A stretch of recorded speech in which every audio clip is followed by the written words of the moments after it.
Robinson, I saw your hand up. Yeah, thank you, Chair Bat. And Stan, you know what? I agree with you about going into a recession. I think I've been speaking about this ever since I took office, that we are heading into a recession, and that about pausing some different projects is something that I have been saying all along that I would like to see done. So in saying that, I honestly have to ask myself why. Why did the provincial government pass Bill 23, More Homes Built Faster Act in 2022, knowing that this is going to have a significant implication on the rural function capacity and the fiscal health of our municipality, all municipalities, in fact. Also the conservation authorities and the planning and development processes all across Ontario. Pickering is already struggling to maintain their services and infrastructure. Since this legislation passed in November, all I keep hearing or reading about from the Corporation of the City of Pickering is how they hope that the province is going to make us whole and assist us with our critical revenue loss. But what happens if the province fails to make Pickering whole? That is a big question that no one is really speaking about, because it could have the potential of bankrupting Pickering, and I've said that numerous times as well. There could be huge budget constraints, and without the promised funding, we may face budget shortfalls, making it challenging to provide even essential services like maintaining the infrastructure, meeting the needs of our residents effectively.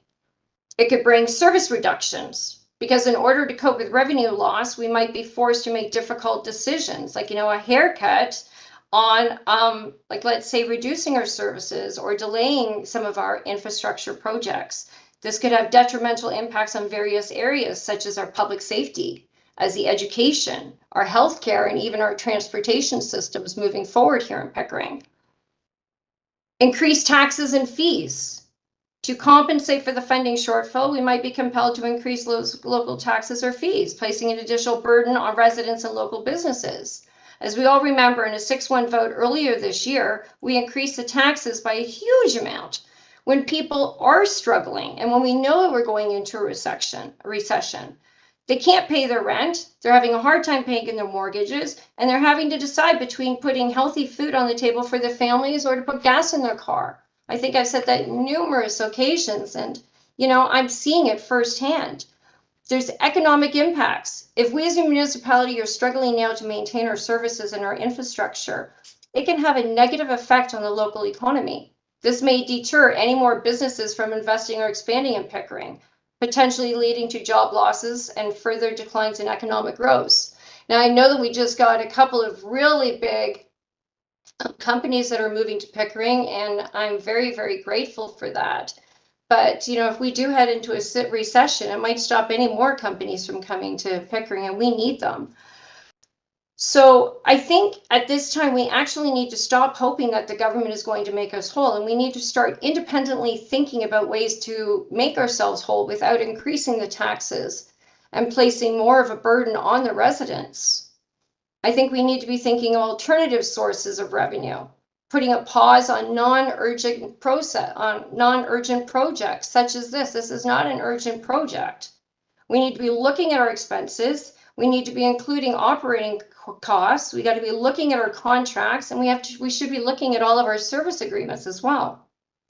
We need to be looking at areas where we can reduce or eliminate wasteful spending without compromising on essential services. The city right now is spending millions of dollars on studies each and every year, and then we don't rely on those studies because they become outdated, or sometimes some of the studies that we have spent a lot of money on, they have become irrelevant, or new circumstances arrive, so we can't use those. Sometimes we just jump, I think, without thinking things through, and honestly, it's really maddening at times. The city uses even third-party high-end lawyers for minor appeals when we could hire a paralegal that would save taxpayers thousands of dollars, if not millions, each year. We give millions of dollars to the region out of our casino revenue, out of the kindness of our hearts. And then, they've turned around and they've started to make us pay for our own waste. All these art projects that we've been approving that honestly we cannot afford today. nor are these or other projects like them urgent in any way. These are just a few of the ways that we could start saving the city millions of dollars today. There are so many ways, and I mean, I could talk about this all night, but I'm sure I'm almost out of time. So thank you, Mr. Chair, for your indulgence. And, you know, I would really like to see the city move in a different direction where we start putting a pause on some of these projects until we're out of this recession.